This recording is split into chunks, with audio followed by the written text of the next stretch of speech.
L'affaire est dans le sac! L'affaire est dans le sac! Gracie! L'affaire est dans le sac! Arrête maintenant! L'affaire est dans le sac! L'affaire est dans le sac! Gracie, arrête!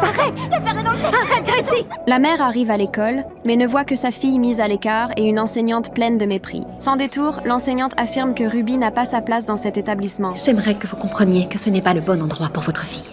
Putain, ça je vous le fais pas dire. Sur le chemin du retour, la mère tente de comprendre ce qui se passe. Pourquoi tu as dit ces mots-là? L'affaire est dans le sac.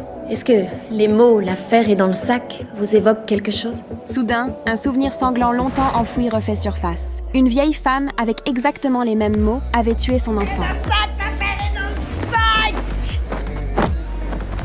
Mais parce qu'elle était noire, elle n'a jamais pu obtenir justice pour son enfant. Lors des funérailles, un pasteur blanc lui a adressé des paroles de réconfort hypocrites. Et il reprend...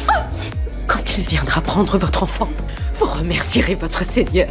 La mort de l'enfant a brisé Livia. Pour aider sa femme à se relever, son mari décide de quitter cet endroit rempli de douleur. Mais il n'imaginait pas que leur nouvelle maison se trouverait au cœur d'un quartier blanc où ils n'étaient pas les bienvenus non plus. Je croyais que les Noirs adoraient la musique.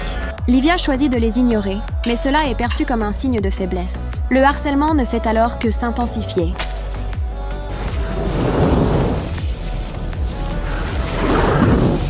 Les femmes blanches affichent ouvertement leur sentiment de supériorité. Elles accusent les Noirs d'avoir rendu le quartier chaotique. Sale négresse.